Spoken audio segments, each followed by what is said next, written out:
Madame, Monsieur, bonsoir, bienvenue dans ce journal. Voici ce qui domine l'actualité ce soir. L'Assemblée nationale apporte son soutien au COCAN et à l'équipe nationale de football. Les députés, le personnel et le président Adama Bictogo ont préparé une marche sportive, une activité qui s'est déroulée dans les rues du plateau. Elle a été suivie d'une cérémonie de remise de dons au comité d'organisation de la CAN et aux supporters des éléphants. Ils se sont distingués pour leur contribution dans la promotion des droits de l'homme. C'est ce qu'indique un rapport du CMDH. Les lauréats de la 8e édition du prix national récompensés, ils sont au nombre de 22 acteurs de la société civile. Ils ont reçu leur distinction en présence du ministre de la Justice, Samson Kambili. Plus de 600 milliards de francs CFA à mobiliser, c'est ce qu'il faut pour préserver, réhabiliter et étendre le couvert forestier. Le ministre des Eaux et Forêts présente la stratégie à la COP 28 pour la réussite de ce projet. Laurent Tchaba appelle les partenaires techniques et financiers à s'impliquer dans la mise en œuvre de cette stratégie. Guerre, Israël, Hamas, pas de cessez-le-feu. Les États-Unis bloquent la résolution de l'ONU. Les combats se poursuivent autour de Khan Younes, la plus grande ville du sud, ainsi que dans le nord, autour de la ville de Gaza.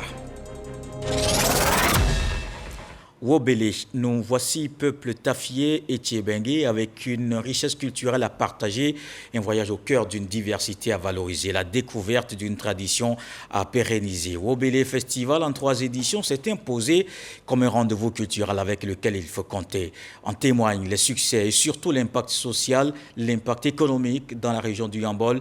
Nous allons en parler avec le promoteur Ousmane Koulibaly qui est l'invité de la page culture. Bonsoir. Bonsoir, M. Koulibaly. Alors en 3 éditions, cette fois on peut dire pour cette édition 2023 que Paris est tenu. Oui, Paris est tenu.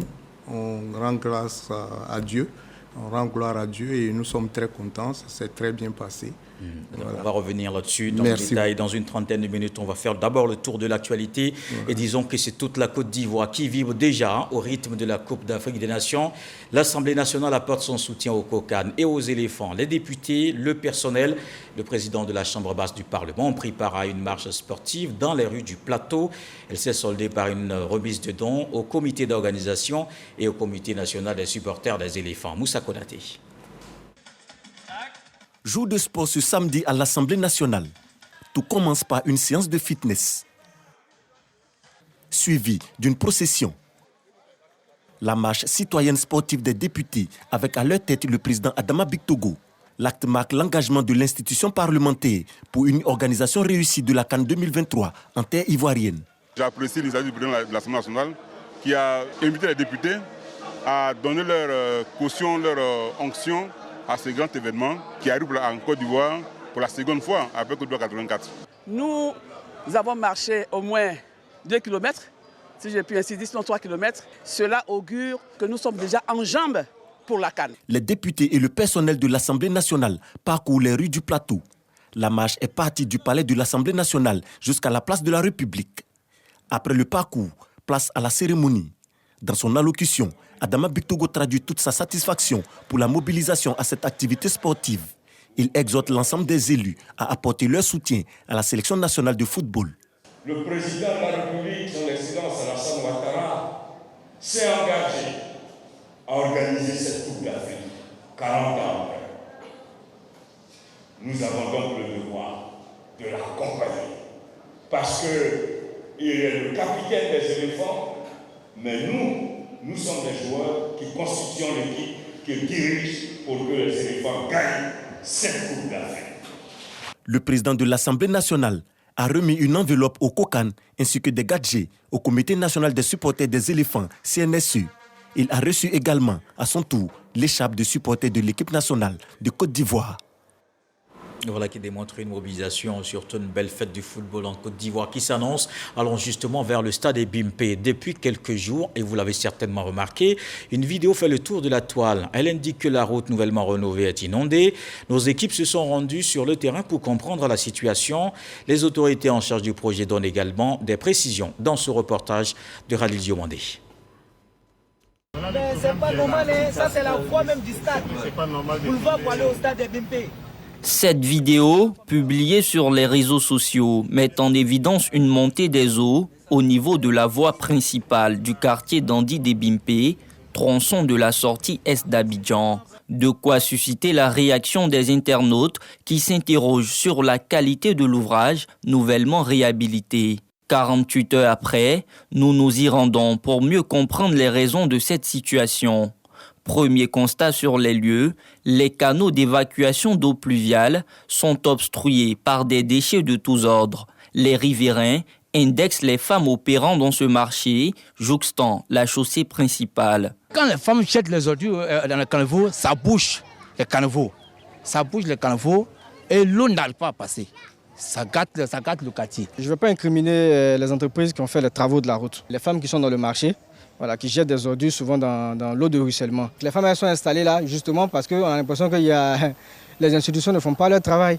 Si la mairie faisait son travail, on n'allait pas observer ce genre de choses-là. C'est pas nous, on verse les ordures pour boucher le caniveau. Ça quitte en haut là-bas pour descendre. On ne sait pas en fait. Nous-mêmes, on se demande, mais on ne sait pas qui fait ça. Deuxième constat, le quartier d'Andi est situé dans une zone fortement ensablée. Et lorsque survient la pluie, le sable et les ordures générées par le marché vont se loger au sein des caniveaux de la voie principale. Dans de telles conditions, difficile pour l'eau de circuler, précisent les équipes de l'AGERoute, l'agence de gestion des routes que nous rencontrons sur le terrain. Mais dans cette zone, on a un problème de drainage même des eaux à partir du fait donc du marché qui est anarchique qui est là. Donc du fait de la présence de ce marché-là, on a les ouvrages qu'on a réalisés qui permettent de collecter toutes les eaux qui descendent, qui sont obstruées donc par le fait que les femmes sont présentes, donc les déchets, mais aussi par tous les matériaux qui sont drainés avec les eaux qui descendent. Première chose, c'est de faire déguerpir le marché et faire donc aménager cette voie-là, pouvoir collecter les eaux-là pour qu'elles puissent descendre de façon normale sur nos ouvrages que nous avons construits afin de pouvoir régler ce problème. Cette montée des eaux est aussi due à la forte pression que subissent les ouvrages d'assainissement mis en place dans le cadre du projet. Certains riverains y connectent leurs canaux d'évacuation d'eau usée. On a pu voir comment est-ce que les populations se connectent sur nos ouvrages, ce qui contribue donc à boucher de façon très rapide ces ouvrages-là.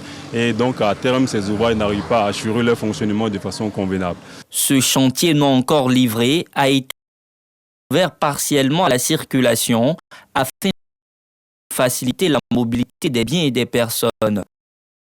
Dans une synergie d'action, l'AGERoute entend impliquer les autorités municipales et les ministères concernés afin de remédier aux difficultés observées au quartier d'Andi des Bimpé. On sort d'Abidjan, la voie est bonne jusqu'à Yamoussoukro. Les membres du gouvernement se succèdent au Sénat. Ils défendent leur budget devant les sénateurs. Les budgets programmes des affaires étrangères, de la défense, de la sécurité ou encore de la justice ont été validés en commission. Kader Sokodogo. C'est par une minute de silence à la mémoire de feu Félix Houphouët-Boigny que les membres du gouvernement ont débuté la présentation de leur budget au Sénat. Devant la commission des affaires économiques et financières présidée par le sénateur Cissé Mamadou, c'est le ministre Kofi Nguessan qui a représenté ses collègues des affaires étrangères en mission. On retient un peu plus de 112 milliards de francs CFA pour le ministère des Affaires.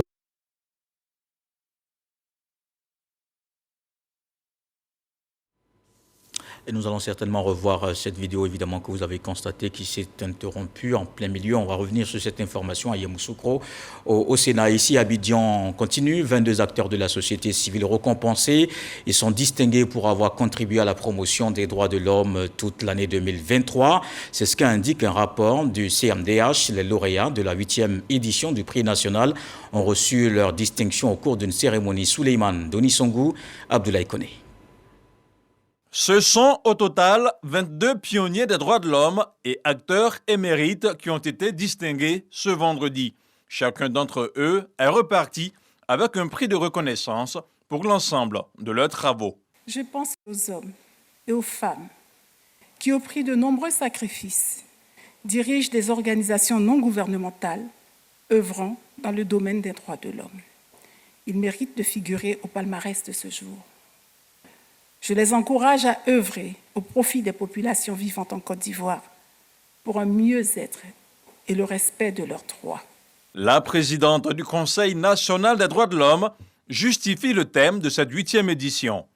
Dans le cadre de notre accompagnement à l'action du gouvernement qui a décrété 2023 année de la jeunesse, nous avons souhaité faire une lucane sur les droits des jeunes, mais aussi sur les obligations vis-à-vis de la société au regard du potentiel qu'ils représentent pour notre pays. Il était important pour le CNDH, dans le cadre de l'interaction avec les organisations de la société civile et plus spécifiquement avec les organisations de défense des droits de l'homme, de trouver un moyen de motiver et de renforcer l'engagement de leurs actions auprès des populations. C'est le garde des Sceaux, ministre de la Justice et des Droits de l'Homme, qui a évalué le rapport transmis au chef du gouvernement. Représentant le Premier ministre, Sanson Kambilé a salué le travail abattu par l'institution tout au long de l'année 2023. Sur l'état des droits de l'homme présenté dans ce rapport, je me réjouis des succès réalisés par la Côte d'Ivoire sous la conduite éclairée de son Excellence, Monsieur le Président de la République, Alassane Ouattara. Je voudrais vous assurer de l'engagement constant du gouvernement à ne ménager aucun effort pour améliorer les conditions de vie des populations, en particulier la préservation et la consolidation de leurs droits essentiels. Cet engagement se traduit quotidiennement par la conduite des politiques publiques dans le cadre de la grande vision du Président de la République pour une Côte d'Ivoire solidaire. Institué en 2016 par le CNDHCI, le Prix national des droits de l'homme vise à accompagner les initiatives des personnes morales et physiques engagées dans la promotion et la protection des droits de l'homme. Il est décerné à l'occasion des activités commémoratives de la Journée internationale des droits de l'homme et dans le cadre de la quinzaine des droits humains. Sortons maintenant du pays. La 91e session du Conseil des ministres de la CEDEAO s'est refermée hier à Abuja, au Nigeria. Ce fut l'occasion pour les participants de débattre des questions d'ordre économique, social et culturel et sécuritaire. Un seul but visé, améliorer l'intégration économique sous-régionale dans un contexte de défis sécuritaires à relever. Mahama Traoré et Ambroise Asséman sont nos envoyés spéciaux à Abuja. Pas d'annonce phare. À l'issue de ces 48 heures de réunion du Conseil des ministres de la CEDEAO, Communauté économique des États de l'Afrique de l'Ouest, cette session, la 91e du genre, a surtout mis l'accent sur l'accélération de l'intégration économique dans la sous-région. La plupart de nos discussions ont touché l'union douanière, l'union de la question de l'éco, la monnaie commune, l'élimination des barrières tarifaires, le corridor Abidjan-Lagos et d'autres corridors du commerce qui sont renforcés de plus en plus grâce à l'action posée par la CEDEAO. Nous accomplissons des progrès. Des progrès menacés par l'instabilité politique dans certains États membres. 4 pays sont à ce jour dirigés par des régimes militaires de transition. Pour la résolution de ces crises, la CEDEAO semble continuer de privilégier la voie de la médiation. En ce qui concerne le progrès touchant les événements au Niger, au Mali, au Burkina Faso, en Guinée, où de toute évidence la porte reste grandement ouverte, un effort reste constant pour dialoguer avec ces pays en transition. Je parle du Burkina Faso, du Mali et de la Guinée.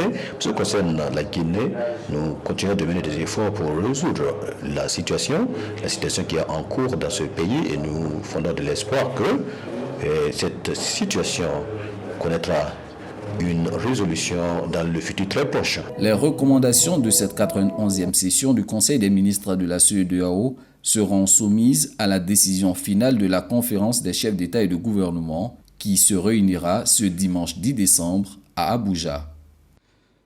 Et d'Abuja, allons à Dubaï. Après les défis sécuritaires, une autre lutte à mener, préserver, réhabiliter et étendre la forêt ivoirienne. Le ministre des Eaux et Forêts a présenté la stratégie de mise en œuvre à la COP28. Pour la réussite de ce projet, plus de 600 milliards de francs CFA sont à mobiliser. Laurent Tchagba compte donc sur l'appui des partenaires financiers. Graskando Adama Sangaré, nos envoyés spéciaux à Dubaï. La COP28 à Dubaï, une lucane pour le ministre des Eaux et Forêts pour faire la promotion de la stratégie nationale de préservation, de réhabilitation et d'extension des forêts pour le plaidoyer du financement du carbone forestier. 616 milliards de francs CFA sont à mobiliser pour la réalisation de ce projet. 616 milliards, c'est 35% de ces 616 milliards doivent être financés par l'État et 65% par le secteur privé. Bon, ici, nous sommes venus pour démontrer au secteur privé que sur les 65% de mobilisation des ressources destinées au secteur privé, il n'y a que 35% qui a été réalisé. Et on souhaite qu'ils aident à atteindre l'objectif des 65%, c'est-à-dire le reste des 30%. Le ministre Laurent Tchagba a aussi lancé la phase 2 de l'initiative Cacao et Forêt en présence du vice-ministre des Terres et des Ressources naturelles du Ghana, pays partenaire. Le projet prend en compte la production durable du cacao et la promotion de l'agroforesterie. Ghana, Côte d'Ivoire, l'initiative Cacao et Forêt est importante pour les deux pays dans la mesure où le cacao est spéculation qui rapporte beaucoup de devises pour nos deux pays. Il est donc important que cette collaboration entre le Ghana et la Côte d'Ivoire soit renforcée. La Côte d'Ivoire et le Ghana se sont mis ensemble pour créer ce qu'on appelle l'ICF, l'initiative Cacao et Forêt, pour que des financements puissent être mobilisés par les chocolatiers, par tous ces industriels-là, qui puissent nous apporter leur soutien à l'effet de faire en sorte que le cacao qui est produit dans les forêts classées comme dans les forêts urbaines puisse être encadré et puisse devenir légal pour qu'on garantisse le cacao qui va permettre de rapporter des devises à la Côte d'Ivoire. La phase 2 de l'initiative Cacao et Forêt s'étendra sur la période 2022-2025 selon le ministre Laurent Tchagba. Au niveau de la communication aussi, le ministère élabore un programme de promotion du pays. Country Branding Côte d'Ivoire va renforcer l'attractivité du pays. Ce projet va attirer les touristes et les investisseurs. Il est en cours de conception depuis août 2022. Un point a été fait en présence de plusieurs membres du gouvernement. Ismaël Evradeo, Sephora Zegui. Le ministre de la Communication Amadou Koulibaly, accompagné de quelques membres du gouvernement, reçoit une délégation chargée d'une étude d'implémentation d'une marque pays. Une action gouvernementale qui consiste à promouvoir la Côte d'Ivoire, ses atouts culturels, touristiques et commerciaux. Ce jour, les premiers résultats des travaux menés sont restitués. Beaucoup de pays, quand ils veulent se projeter à l'international, c'est une marque pays, une identité qui permette tout de suite de reconnaître ce pays. C'est ce travail que nous avons commencé depuis environ 8 mois maintenant avec des enquêtes, des recherches qui ont été faites aussi bien ici en Côte d'Ivoire qu'à l'étranger, sur les différents continents, pour avoir une idée dans un premier temps de ce que les ressortissants de ces continents savent de la Côte d'Ivoire, pensent de la Côte d'Ivoire, afin qu'enrichi de tout cela, on puisse commencer à travailler donc sur la définition de la marque pays. Le projet Country Branding Côte d'Ivoire est un programme gouvernemental qui implique directement 5 ministères. À travers cette initiative, la Côte d'Ivoire entend se positionner en pole position en termes d'attraction touristique, culturelle et commerciale. Et dans cette promotion de la destination Côte d'Ivoire, le ministre du Tourisme était aux États-Unis. L'ambassade de Côte d'Ivoire a organisé la 2e édition du Gala de la fraternité de la communauté ivoirienne, une édition qui célèbre la diversité et l'esprit de créativité de la diaspora. Godfrey Okambawa, Patricia Omwetia. La 2e édition du Gala de la fraternité a été marquée, entre autres, par des remises de distinction à certains membres de la diaspora qui se sont particulièrement illustrés dans leur domaine d'activité. Un défilé de mode a permis de mettre en lumière la créativité de certains stylistes ivoiriens.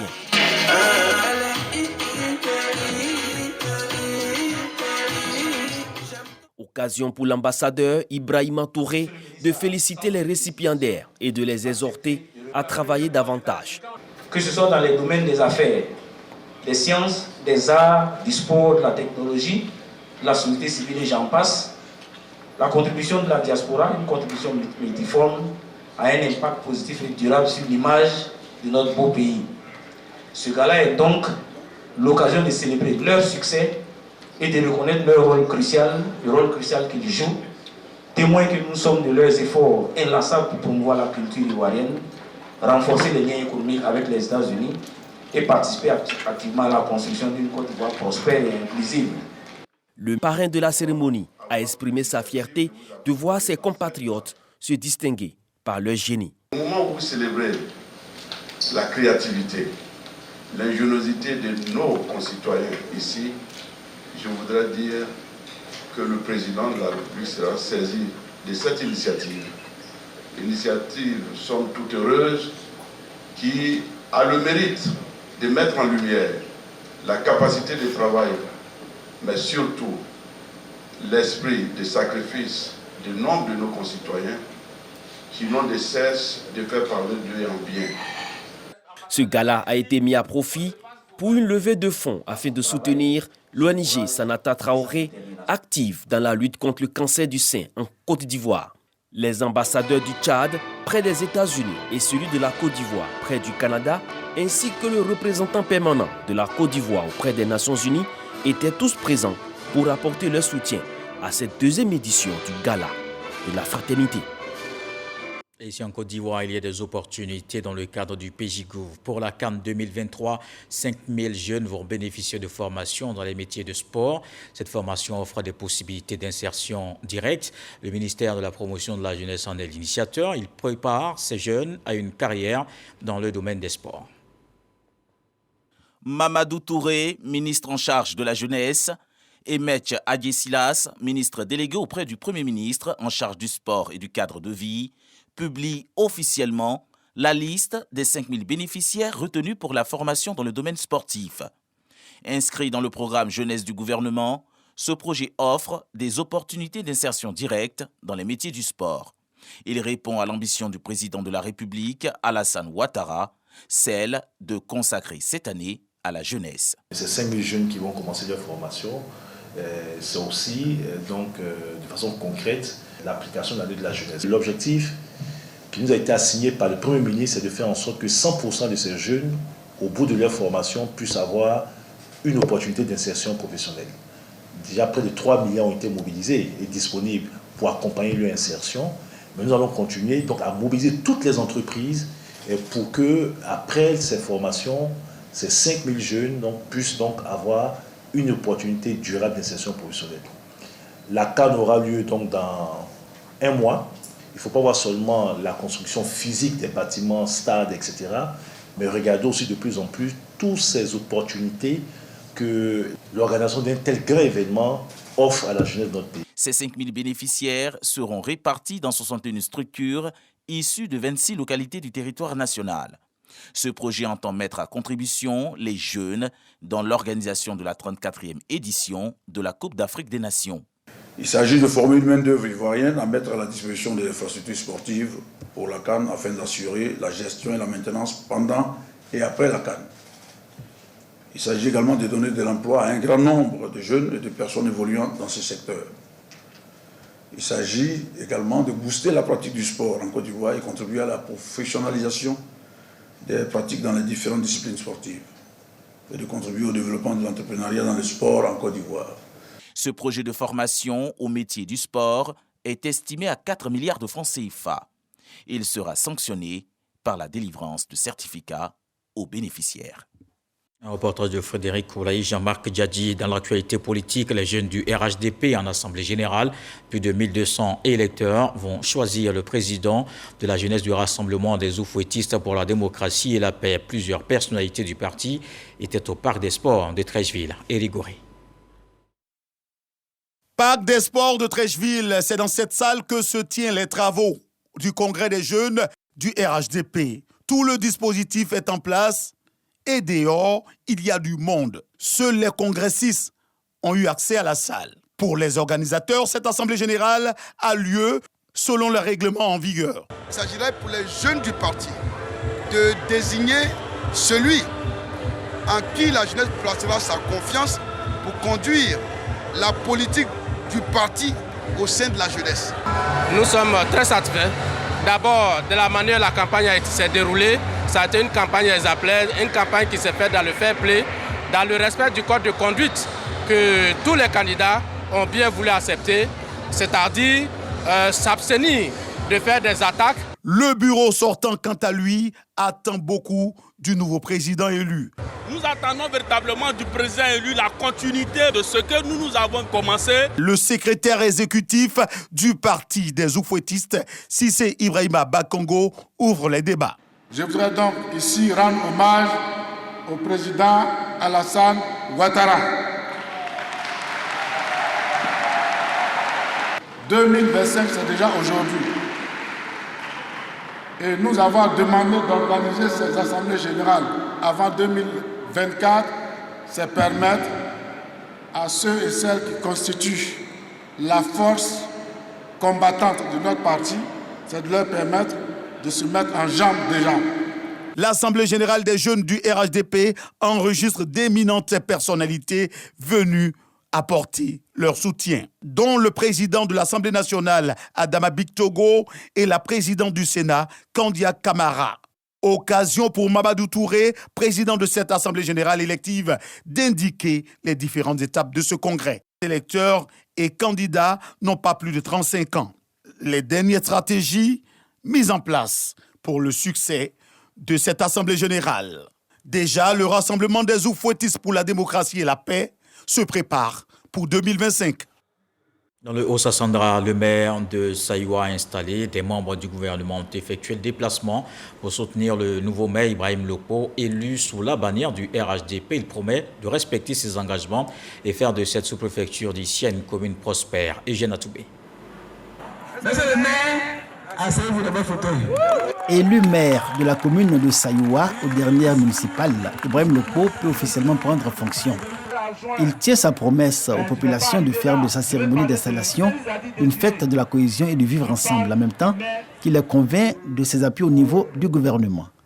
En témoigne la présence de la ministre d'État, ministre de la fonction publique Anne Désiré Ouletto, les ministres Amadou Koulibaly de la communication et porte-parole du gouvernement, et Touré Mamadou en charge de l'emploi des jeunes qui a installé le nouveau maire de Saïwa. Ibrahim Lokpo nourrit de grandes ambitions pour cette commune dont il devient le 5e magistrat. Déjà, il y a une association, toute obédience confondue, qui a été mise en place, les Amis du développement de Saïwa. Notre priorité des priorités, c'est l'eau. Et il faut vivre dans un environnement sain, la salubrité. L'installation du maire Ibrahim Lokpo était aussi un moment de remerciement des cadres et militants du RHDP aux populations des cantons Yokolo et Zagoté. C'est sous la bannière de ce parti que le nouveau magistrat de la commune de Saïwa a été élu à l'issue d'un processus sans heurts et sur le bon ton au nom duquel l'équipe sortante, et spécialement le professeur Alphonse Yégué-Madi, ont été montés en épingle.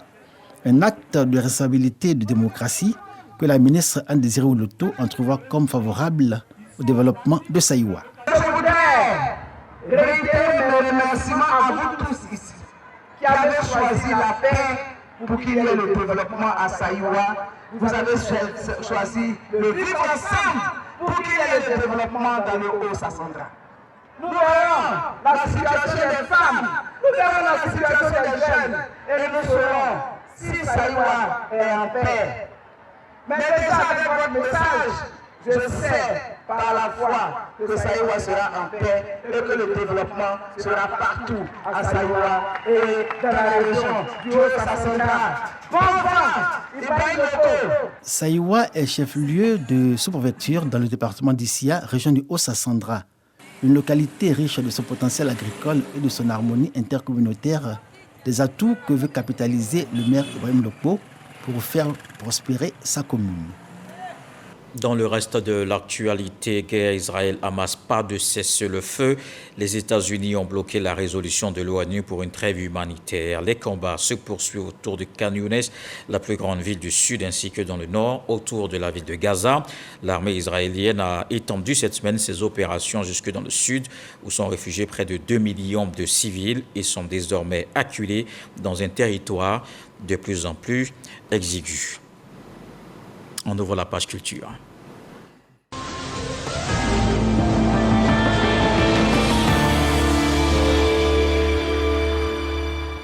Nous avons le plaisir de retrouver notre invité de ce soir, Ousmane Coulibaly, promoteur du Wobélé Festival. Alors, c'est parti d'où cette idée et ce festival aujourd'hui, finalement, on va le dire, tout net, incontournable. Merci beaucoup. Le festival est parti d'un constat que nos cultures ont disparu au village. Quand je dis au village, c'est Tafiré, Niédieka et Badika, dans la région du Hambol. Nous avons vu que nos jeunes ne parlaient même plus la langue et nous-mêmes, toutes les réunions que nous faisons, c'était en français. Et puis, et nos cultures ont commencé à disparaître, les danses ont commencé à disparaître, nos enfants même ne connaissaient pas nos danses, ainsi de suite, ils ne parlaient pas la langue. Donc, vu ce constat-là, à partir de 2020, nous avons souhaité, on a demandé à certains de nos cadres qui ont souhaité la même chose, que la tendance s'inverse et que nous puissions organiser vraiment une activité qui va permettre de promouvoir, de revaloriser nos cultures qui se perdaient.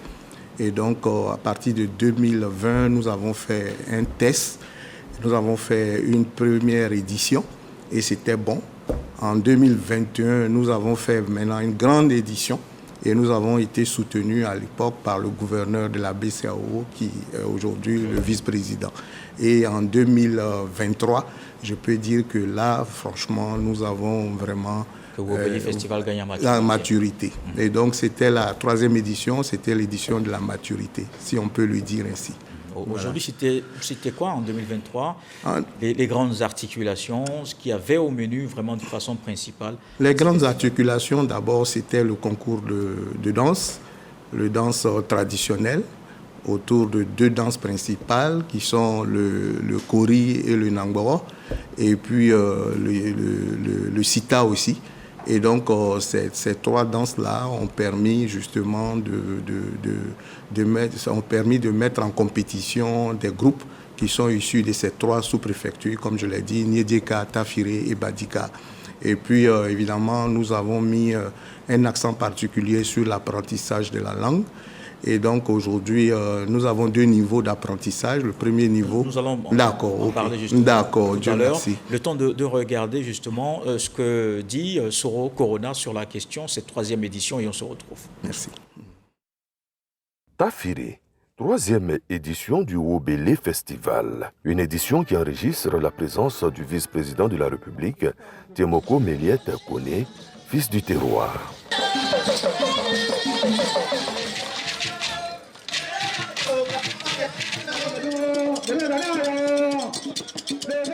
Ce festival se veut le creuset de la promotion et de la valorisation du riche patrimoine culturel, artistique, touristique, gastronomique et sportif du peuple tagbana. Les promoteurs invitent les ressortissants du pays tagbana à faire de leur ethnie une identité commune. Le ministre Amadou Coulibaly, représentant du Premier ministre, ainsi que le représentant du ministre d'État, ministre de la Défense, Téné Birahima Ouattara, encouragent les promoteurs à internationaliser ce festival. Persévérer malgré les difficultés qui pourraient se dresser devant vous, de sorte à ce que le Wobélé Festival s'institutionnalise, c'est votre ambition, et qu'il soit inscrit dans le calendrier des rendez-vous culturels de notre pays afin qu'il puisse s'internationaliser. Wobélé Festival, c'est aussi une tribune du renforcement des alliances interethniques. Pour matérialiser cette alliance, les chassiers venus de la région du Tonkouy défient la danse en Nagbogo de Tafiré.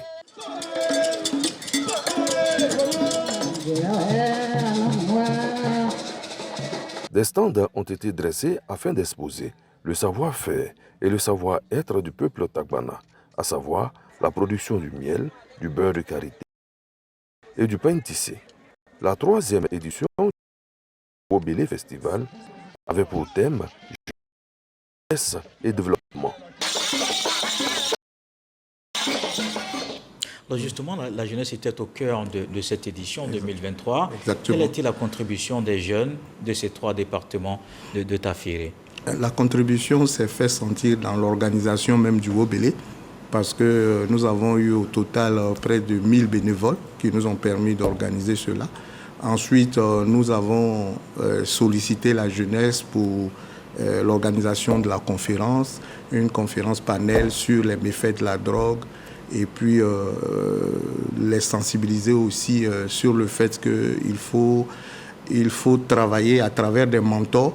Donc ces mentors-là, nous avons pris des cadres du village qui ont réussi dans leur domaine respectif, qui ont encadré cette jeunesse-là. Et donc dans chaque domaine, dans chaque domaine d'activité, que ce soit dans la culture, que ce soit dans le sport, que ce soit dans d'autres activités, on a pris des mentors. Et ce sont ces mentors-là qui ont montré à cette jeunesse la voie à suivre. Parce que généralement, c'est des influenceurs qu'ils suivent et tout. Nous, on leur a dit que vous avez des gens qui ont grandi au village et qui aujourd'hui sont devenus des vrais responsables dans ce pays et qui occupent des postes très importants. Alors, les jeunes qui ont aussi comme héritage la préservation de la langue. Exactement. Vous avez mis un accent particulier sur un stage d'apprentissage et de perfectionnement pour que les enfants, ta fille et Tchébengélé, parlent bien leur langue. Alors, comment ça s'est passé? Non, ça s'est passé en 2 semaines. 2 semaines à 2 niveaux. Le premier niveau, c'est le niveau d'initiation. Et c'est-à-dire ceux qui n'ont jamais parlé la langue réellement. Et deuxièmement, ceux qui comprennent quelques bribes, quelques rudiments, donc quelques mots, et qui devaient perfectionner leur langue. Donc on a demandé à des volontaires aussi, des jeunes qui sont au village, qui sont des volontaires, mais encadrés par des mentors, par des doyens, comme on dit. Et ce sont ces doyens-là qui leur ont appris la langue. Et je crois que nous sommes en train de continuer encore avec des supports numériques, comment il faut vraiment continuer d'apprendre la langue. Aujourd'hui, tout le monde, même ceux de la diaspora, veulent aussi apprendre la langue tagbana. Et voilà. Et il y avait surtout ce bon moyen d'apprentissage et de véhicule de la langue, c'est ce concours de conte. Oui. Comment ça s'est passé? C'était peut-être pas sous le clair de lune. Oui, bien sûr. Mais bon, ça s'est quand même bien déroulé. Tout à fait. Parlez-nous de ce concours. Non, le concours de conte, on a demandé simplement à tous les jeunes qui pouvaient s'essayer auprès des doyens, auprès de nos sages, à donner aussi des contes. Et donc à Tafiré, c'est ce qu'ils ont fait. Parce que la veille, on était à Niedjeka, et là, ce sont les sages qui ont donné les conseils, les contes, et puis qui ont dit les contes. Et puis le lendemain, à Tafiré, maintenant, c'était les jeunes qui ont dit les contes. Et nous avons regardé celui qui était le meilleur. Et puis, bon, le mentor qui s'est occupé de cela, c'est le DG de Burida, M. Karim Ouattara. Et donc, il a primé tous ceux qui avaient dit les meilleurs contes. Et donc, ça a suscité un engouement important au village. Et je pense que dans 2 ans encore, à la prochaine édition, je pense qu'on aura beaucoup de conteurs. Justement, c'est une biennale. Oui. Mais pourquoi une biennale? Pourquoi c'est pas tous les ans? Non, pas tous les ans, parce que nous avons commencé avec des moyens modestes. C'est vrai que nous avons le soutien de notre papa, qui est son Excellence le vice-président de la République. Mais vous savez, un festival de ce type-là, qui est très coûteux, d'abord, et puis nous ne voulons pas désacraliser ce festival-là. Nous voulons faire de ce festival un moment de retrouvailles et permettre à tout le monde de se préparer et venir à cette fête de retrouvailles, à cette fête de la culture de chez nous. Et donc on a estimé qu'il fallait éviter que chaque année, que ça se fasse dans l'impréparation et que ça soit vraiment un festival qui soit galvaudé. Donc voilà, finalement. Donc on a souhaité... Vous le rendez rare pour garder la valeur. Exactement. Merci beaucoup. Merci, M. Ousmane Coulibaly. C'est moi qui vous remercie. Promoteur du Wobélé Festival. C'est moi qui vous remercie. Rendez-vous en 2025. En 2025, Inch'Allah. Merci. L'invité de la page culture de ce soir. Et ne décrochez surtout pas, à suivre tout à l'heure votre télé-réalité 1 à 12 saison 4 les primes. 1 à 12 saison 4 les primes, c'est tout de suite juste après ce journal qui est terminé. Merci de l'avoir suivi. Retour de l'actualité 23h. Ce soir, le sage nous apprend que les hautes herbes n'étouffent pas les cris des pintades. Dieu le voulant, on se retrouve demain.